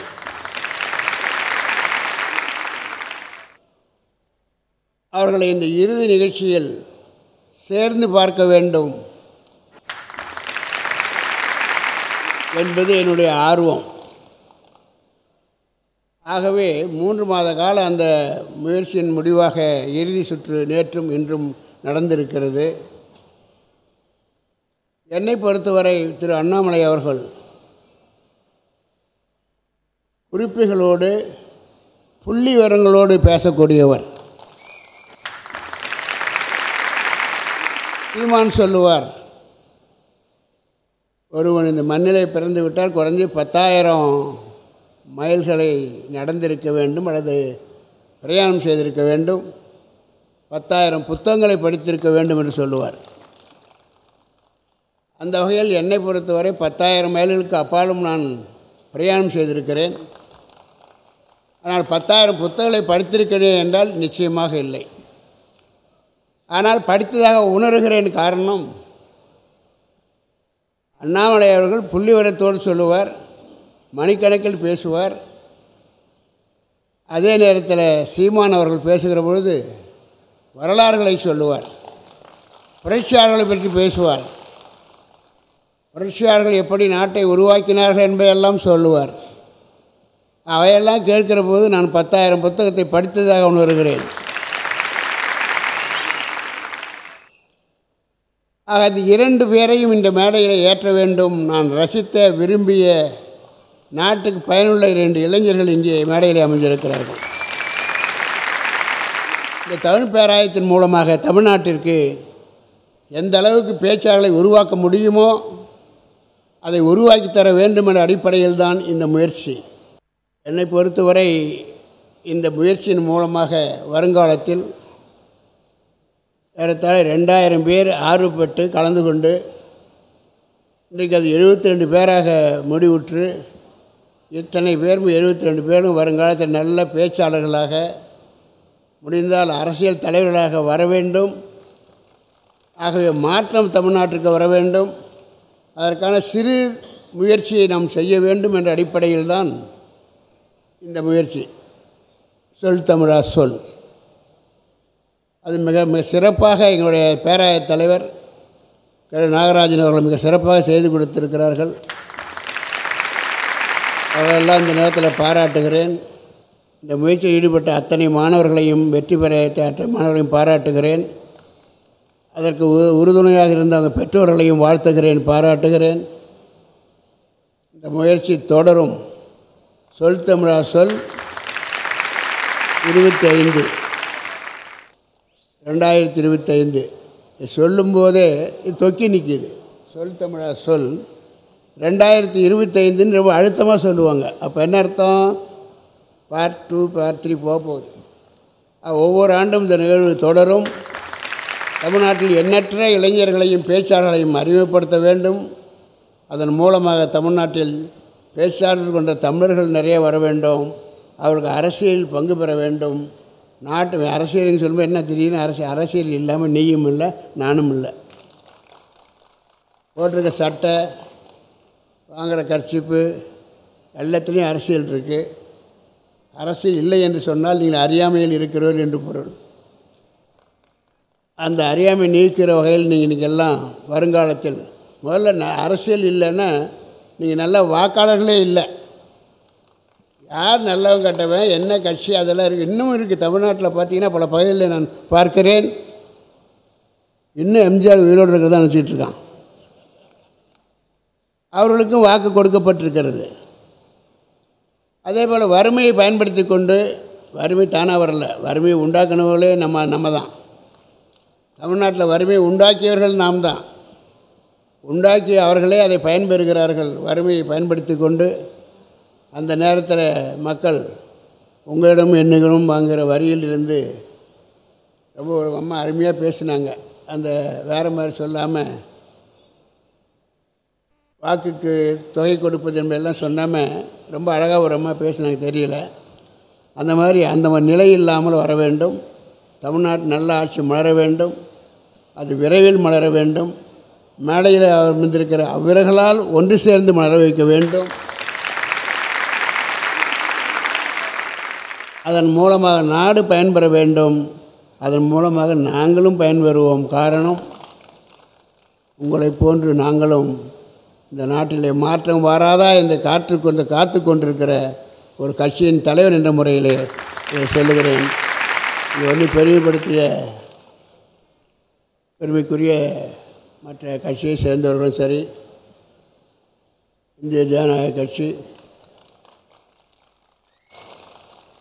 எங்களுடைய இந்த இந்திய ஜனநாயக கட்சின்னு சொல்லும்போது எங்களுடைய எதிர்கால நோக்கு என்னன்னு கேட்டிங்கன்னா, இன்றல்ல நாளை, இன்னும் 100 ஆண்டுகள் கழித்து இந்திய ஜனநாயக கட்சி நாடாள வேண்டும் என்ற அடிப்படையில் தான் இதை ஆரம்பித்திருக்கிறோம். அது நடக்கும். கொஞ்சம் கொஞ்சமாக வைரத்தை பட்டை தீட்டுவது போல தீட்டி ஒரு காலத்தில் எங்கள் நோக்கம் நிறைவேறும். எஸ்ஆர்எம் பல்கலைக்கழகமும் அந்த குழுமம் இந்த நாட்டிலே இருக்கிற வரை இந்திய ஜனநாயக கட்சி இருக்கும். அந்த நேரத்தில் பெருமைக்குரிய என் தம்பிமார்கள் எல்லாம் நாங்கள் சேர்ந்து அதை செய்து முடிப்போம். ஒரு தமிழன் இந்தியாவை ஆளுவான், தமிழன் விரைவிலேயே தமிழ்நாட்டை ஆளுவான் என்ற பெருமையோடு இந்த நிகழ்ச்சியிலே கலந்து கொண்டவங்கள் அனைவருக்கும் என் மனமார்ந்த வாழ்த்துக்களை தெரிவித்து சொல்கிறேன். நன்றி. மிக சிறப்பானது ஒரு தலைமையை வழங்கிய நமது மாண்பமை வேந்தர் ஐயா அவர்களுக்கு எங்களுடைய நெஞ்சார்ந்த நன்றியை தெரிவித்துக் கொள்கிறோம். அடுத்ததாக வாழ்த்துரை வழங்குவதற்காக பேராசிரியர் கு ஞானசம்பந்தன் ஐயா அவர்களை அன்போடு அழைக்கிறோம். இந்த அற்புதமான கல்வி ஆலயத்தினுடைய வேந்தர், கடையேழு வள்ளல்களில் ஒருவருடைய பெயரை கொண்டிருக்கக்கூடிய வணக்கத்திற்குரிய ஐயா பாரிவேந்தர் ஐயா அவர்களுக்கு என்னுடைய முதல் வணக்கத்தை நான் மகிழ்வோடு தெரிவித்துக் கொள்கிறேன். ஏன் பாரிவேந்தர்னா, நம்ம எத்தனையோ சொல்லலாம். இப்போ பாருங்கள், இந்த பேச்சு போட்டிக்கு முதல் பரிசு 5 லட்சம், 2ஆம் பரிசு 3 லட்சம், 3ஆம் பரிசு 2 லட்சம் படிக்கிறப்ப நடுவரான எனக்கே நம்ம கூட பேச்சு போட்டியில் கலந்துக்கலாம் போட்டிருக்கு அப்படின்னு தோணுச்சு. எங்கள் காலத்துலலாம் இவ்வளோ இல்லைங்க. இப்படி கொடுத்துருந்தா இன்னும் நான் போயிருப்பேன் டெல்லிக்கு. முதல்ல பேசிய தமிழ் பேராயத்தை சேர்ந்த அத்தனை பெருமக்களுக்கும் பாராட்டை சொல்லி, போட்டியிலே பங்கு பெற்ற அந்த பேச்சாளர்கள், உண்மையிலேயே நான் பார்த்து என்ன ஆச்சரியப்பட்டேன்னா, இப்படி இந்த தலைப்பு முழுவதையும் நானே கேள்விப்பட்டதில்லை. ஏன்னா இது ரொம்ப கடுமையான, நியாயப்படி இந்த தலைப்பில் ஐயா சீமான் பேசலாம், ஐயா அண்ணாமலை அவர்கள்லாம் பேச முடியும். இன்றைக்கி இந்த மாணவ செல்வங்கள் பேசினார்கள்னா அது சாதாரணம் இல்லை. இங்கே இவ்வளவு பேருக்கு மத்தியில் இப்படிப்பட்ட அரங்கத்தை பார்த்துருக்க முடியுமா? பாருங்கள், நடுவில் எந்த ஒரு தூணும் இல்லை. ஆனால் ஏறத்தாழ ஒரு 4000-5000 பேர் இங்கே உட்கார்ந்துருக்கிறார்கள்னு சொன்னால், அப்படியான ஒரு அரங்கத்தை அமைத்திருக்கக்கூடிய ஐயா அவர்கள் இவ்வளவு பேர் வந்து இங்கே உட்கார்ந்து கேட்குறீங்க. நாட்டினுடைய எல்லா தலைவர்கள் இருக்காங்க, பத்திரிகையாளர்கள் இருக்காங்க, ஊடகங்கள் இருக்குது. இவர்களுக்கு மத்தியில் நம்ம பேசணும். பேச்சாளர்களுக்கு நம்முடைய பாராட்டை நாம் தெரிவித்துக் கொள்கிறோம். இந்திய தாயை எப்போதும் தம் நெஞ்சில் சுமந்திருக்கக்கூடியவர் அவர் வேறு யாருமல்ல, பாரதிய ஜனதா கட்சியின் மாநில தலைவர் திரு கே அண்ணாமலை அவர்களை பேசுவதற்காக அன்போடு அழைக்கிறோம். சொல் தமிழா சொல் என்கின்ற அற்புதமான நிகழ்வு முதன்முறையாக எஸ்ஆர்எம் குழுமம் இதை நடத்தியிருக்கின்றார்கள். தமிழகம் முழுவதுமே 9 மண்டலங்களில் கிட்டத்தட்ட 2000க்கும் மேற்பட்ட சகோதர சகோதரிகள் அவர்களுக்கு வழங்கப்பட்ட தலைப்பில் பேசி, இன்றைக்கி இறுதிச் சுற்று, நேற்றும் இன்றும் இணைந்து இறுதிச் சுற்று நடந்து கொண்டிருக்கிறது. மேடையில் இவ்வளவு பெரிய மேடையில் பேசணும்னா ஒரு பெரிய தைரியம் வேணும். அது தமிழ்நாடு முழுவதுமே 9 மண்டலங்களில் அவ்வளவு தைரியமாக 2000 பேர் துணிஞ்சு தைரியமாக, என்னுடைய வார்த்தைக்கு ஒரு வலிமை இருக்கிறது, நான் அதை சொல்ல வேண்டும், பேச வேண்டும், அதை மக்களும் கேட்க வேண்டும் என்கின்ற ஒரு ஆசையில் எல்லா இடத்திலும் பேசி இவ்வளவு பேர் வந்து 74 நம்முடைய அன்பு தமிழ் சொந்தங்கள், மாணவ செல்வங்கள் இன்றைக்கி பரிசு வாங்குறாங்கன்னா சாதாரண ஒரு நிகழ்வு இல்லை. அதனால் நீங்கள் எல்லாம் மிகப்பெரிய அளவில் அவர்களுக்கு ஒரு கைத்தட்டு கொடுக்கணுங்க. மிகப்பெரிய அளவில். ஏன்னா அடுத்த ஆண்டு இது 20,000 வர வேண்டும். ஏன்னா முதல் ஆண்டு என்பதால் இது 2000. அடுத்த ஆண்டு 20,000 வந்தால் மட்டும்தான் நாளை நம்மை பற்றி பேசக்கூடியவர்கள், நம்முடைய பிரச்சனையை பற்றி பேசக்கூடியவர்கள், நமக்காக போராடக்கூடியவர்கள் அந்த 20,000 நமக்கு கிடைப்பாங்க. இந்த 2000 மாணவ செல்வங்களுக்கும் இந்த நேரத்தில் என்னுடைய தனிப்பட்ட முறையில் நன்றியை தெரிவித்து, அடுத்த ஆண்டு ஐயா அவர்கள் நடத்தக்கூடிய அந்த சொல் தமிழா சொல் என்பது 20,000 அது மாற வேண்டும் என்கின்ற ஒரு வாக்குறுதியும் இங்கு இருக்கக்கூடிய மாணவ செல்வங்கள் நீங்கள் ஐயா அவர்களுக்கு இந்த நேரத்தில் அளிக்க வேண்டும் என்று பணிவன்போடு தெரிவித்துக் கொள்கின்றேன். மதிப்பு மிகுந்த டாக்டர் ஐயா பாரிவேந்தர் அவர்கள் சாதாரண ஒரு மனிதர் அல்லங்க. 86 அகவையில் இங்கே அமர்ந்திருக்கின்றார். 86 அகவை. எல்லா துறையிலும் கூட கால் பதித்து சாதனையை செய்திருக்கக்கூடியவர்கள். அரசியல் துறை ஒரு பக்கம், சினிமா துறை ஒரு பக்கம், மீடியா அண்ட் என்டர்டெயின்மெண்ட் அந்த துறை ஒரு பக்கம், சிமெண்ட் நிறுவனத்திலிருந்து சாஃப்ட்வேர் கம்பெனியிலிருந்து ஒரு சாதாரண ஒரு மனிதன் சென்னையில் பல ஆண்டுகளுக்கு முன்பு ஒரு கோச்சிங் சென்டர், மாணவ செல்வங்களுக்கு இம்ப்ரூவ்மெண்ட் கோச்சிங் சென்டர் அதை ஆரம்பித்து இன்றைக்கி தமிழகத்தினுடைய ஒரு தலை சிறந்த பல்கலைக்கழகத்தினுடைய வேந்தர். அதையெல்லாம் தாண்டி போன பாராளுமன்றத்தில் ஐயா வந்து எம்பியாக இருந்தாங்க. ஒரு அற்புதமான பாராளுமன்ற உறுப்பினர். அவருடைய அட்டண்டன்ஸ் ரெக்கார்டை பாருங்கள். 80 வயசில் ஒருவர் 80 விழுக்காடுக்கு மேலே பாராளுமன்றத்தில் அட்டண்டன்ஸ் வச்சுருக்கிறாங்கன்னா அது சாதாரண ஒரு நிகழ்வு அல்ல. மக்களின் மீது மதிப்பும் மரியாதையும் இருந்தால் மட்டும்தான் அந்த வேள்வி. பல முறை நான் பார்ப்பேன், இரவு நாங்கள் இருவரும் உணவுக்கு சில நேரத்தில் சந்திக்கும் பொழுது 11 மணிக்கு சந்திப்போம். அடுத்த நாள் பாராளுமன்றம் இருக்கும். காலையில் 5:40 விமானத்தை எடுப்பாங்க சென்னையிலிருந்து டெல்லிக்கு சென்று நான் பாராளுமன்றத்திற்கு செல்ல வேண்டும் என்று. அப்படிப்பட்ட ஒரு வேட்கை. அது மட்டும் இல்லாமல் 5 ஆண்டுகளில் தன்னுடைய தனிப்பட்ட சொத்தாக 400 கோடி ரூபாய்க்கு மேலே அந்த தொகுதி மக்களுக்கு செலவு செய்திருக்கக்கூடிய ஒரு மாபெரும் மனிதர். வள்ளல் பாரியாகவும் அதே நேரத்தில் வேந்தராகவும் இருந்து 40 லட்சம் ரூபாய் இன்றைக்கி பரிசு பொருட்கள் அள்ளி வழங்கி இருக்கிறாங்க. பணம் பெரிதல்ல. தமிழ் பேராயம் ஒரு சாதாரண ஒரு நிகழ்வு இல்லைங்க. இதற்கு முன்பு இதே இடத்துல சிறுகதைகள், பெரும் கதைகள் எல்லாரையும் தொகுத்து வழங்கக்கூடிய மனிதர்களுக்கு ஒரு பெரிய விழாவை இங்கே நடத்தியிருந்தார்கள். அந்த நிகழ்வை முன்னிருந்து நடத்திய ஐயா கரு நாகராசன் அவர்கள் குறிப்பாக ஒரு science and technology university, SRM பொறுத்த வரைக்கும் பார்த்திங்கன்னா it's a science and technology university. ஆனால் தமிழ் பல்கலைக்கழகங்களே செய்யாத ஒரு வேலையை எஸ்ஆர்எம் பல்கலைக்கழகம் செய்து கொண்டிருக்கிறது. சாதாரண நிகழ்வில்லை. அதற்கு மிக முக்கிய காரணமாக இருக்கக்கூடிய இந்த குழுமத்தினுடைய தமிழ் பேராயம் அதனுடைய தலைவராக இருக்கக்கூடிய முனைவர் ஐயா கரு நாகராசன் அவர்களுக்கு என்னுடைய பாராட்டுக்களையும் வாழ்த்துக்களையும் இந்த நேரத்தில் தெரிவித்துக் கொள்கின்றேன். ஐயா பாரிவேந்தன் அவர்களுக்கு இந்த நேரத்தில் என்னுடைய நெஞ்சார்ந்த வாழ்த்துக்களை நன்றிகளை தெரிவித்து மிக பொறுமையாக இங்கே காலையிலிருந்து அமர்ந்திருந்து என்னுடைய பேச்சையும் மற்றவருடைய பேச்சையும் கேட்டுக்கொண்டிருக்கக்கூடிய மாணவ செல்வங்களுக்கும் என்னுடைய நன்றிகளை தெரிவித்துக் கொள்கின்றேன். நன்றி, வணக்கம். பாரத் மாதா கீ ஜெய். இந்த மேடை மிக சிறப்பானதொரு மேடை. 3 நதிகள் வெவ்வேறு இடங்களிலிருந்து வந்து சங்கமித்த மேடை. இந்திய ஜனநாயக கட்சியின் நிறுவனர் டாக்டர் பாரிவேந்தர் ஐயா அவர்கள் அமர்ந்திருக்கிறார். அடுத்து பாரதிய ஜனதா கட்சியின் மாநில தலைவர் திரு கே அண்ணாமலை ஐயா அவர்கள் அமர்ந்திருக்கிறார். அதே போல நாம் தமிழர் கட்சியின் தலைமை ஒருங்கிணைப்பாளர் திரு சீமான் ஐயா அவர்கள் அமர்ந்திருக்கிறார். இப்படி 3 வெவ்வேறு நதிகளாக இருந்தாலும் சங்கமித்த அழகான மேடை இந்த மேடை.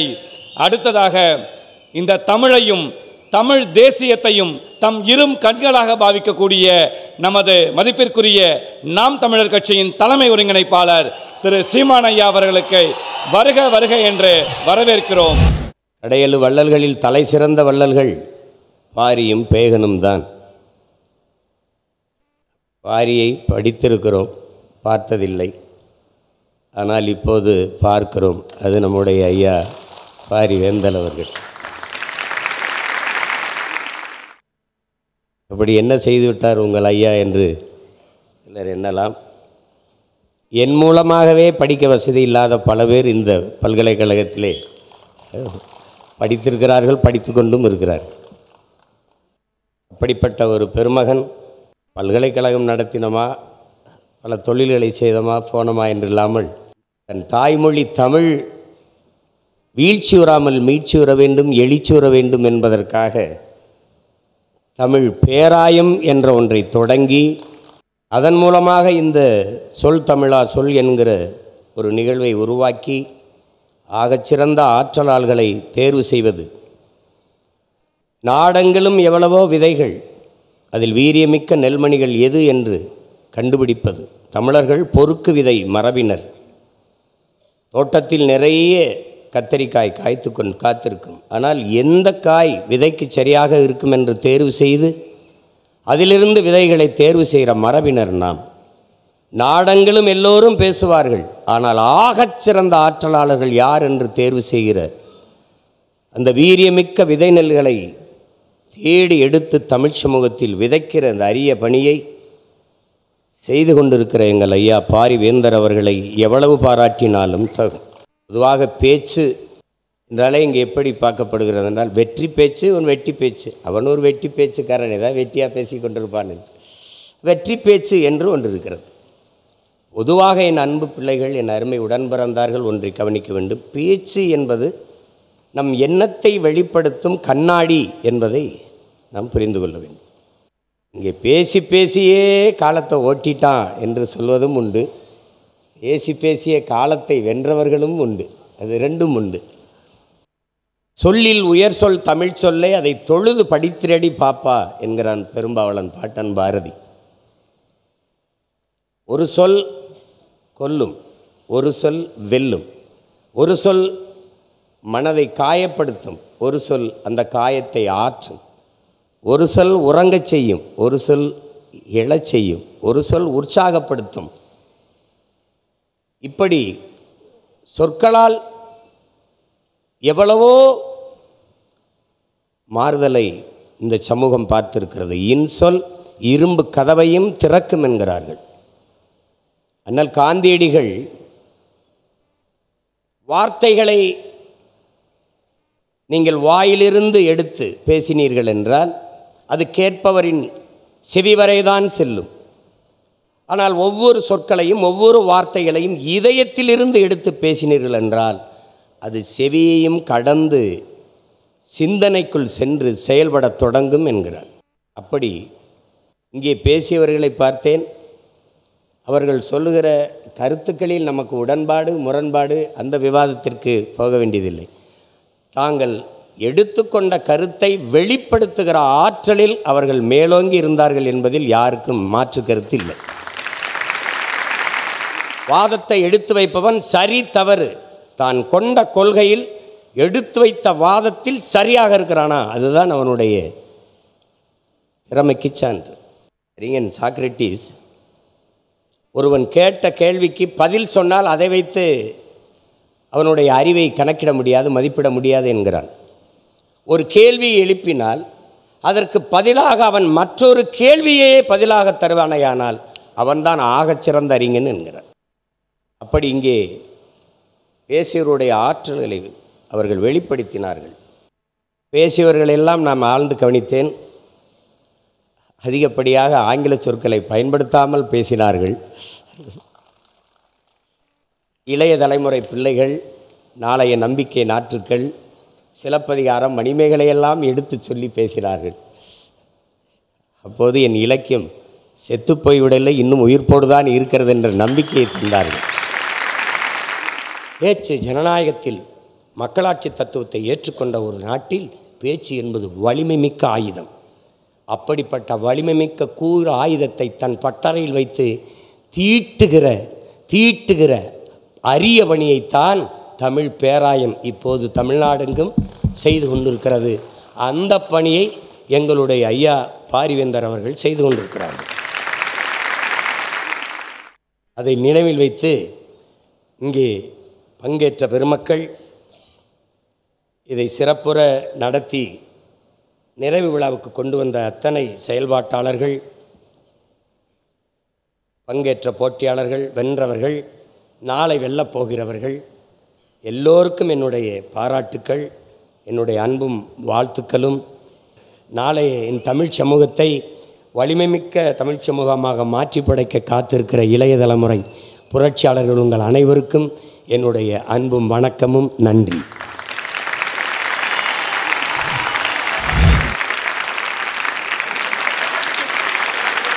ஒன்பது மண்டலங்களில் வெற்றி பெற்ற பரிசு பெற்றவர்களுக்கு பரிசு வழங்கக்கூடிய நிகழ்வு. ஒவ்வொரு மண்டலமாக அந்த வெற்றியாளர்கள் யார் என்பதை தற்போது அறிவிக்க இருக்கிறோம். முதலாவதாக சென்னை மண்டலம்,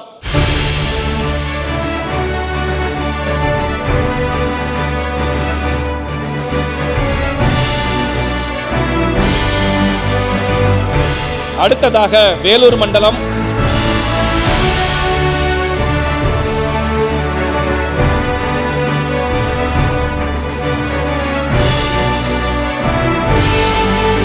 அடுத்ததாக கடலூர் மண்டலம்,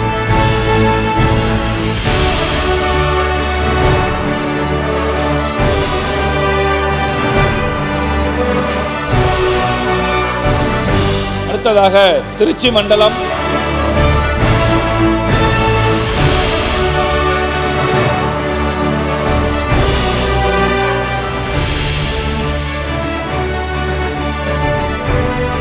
அடுத்ததாக தஞ்சை மண்டலம்.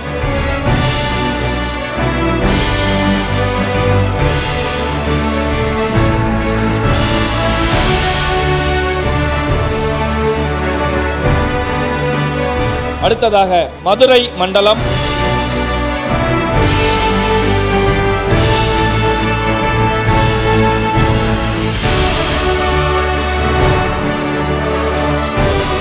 அடுத்து நெல்லை மண்டலம்.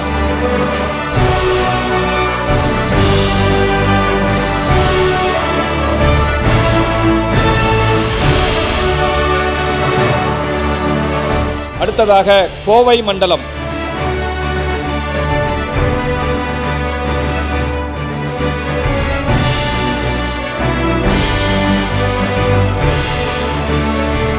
நிறைவான மண்டலம் 9வது மண்டலம். அடுத்து சேலம் மண்டலம்.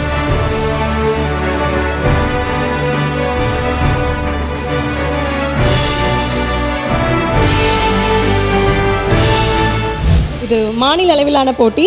3ஆம் இடம் பெற்று 2 லட்சம் ரூபாய் பரிசு தொகையை வெல்லக்கூடிய நபர் மனோன்மணியம் சுந்தரனார் பல்கலைக்கழகம் ஆதிரா.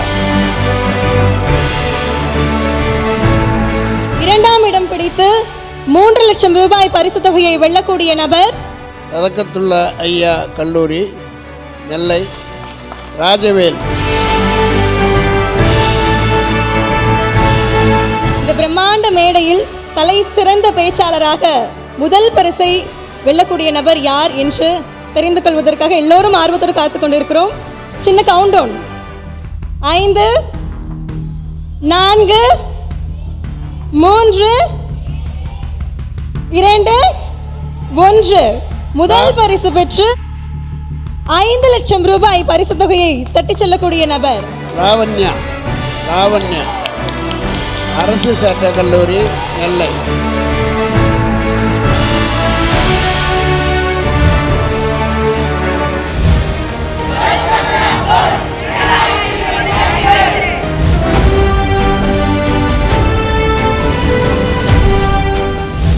மாதங்களாக ஒவ்வொரு மண்டலத்திலும் இந்த சொல் தமிழா சொல் பேச்சு போட்டியை நடத்தி ஒரு மாபெரும் பிரம்மாண்ட பேச்சு போட்டி என்று சொல்லிக்கொண்டே இருக்கின்றோம்.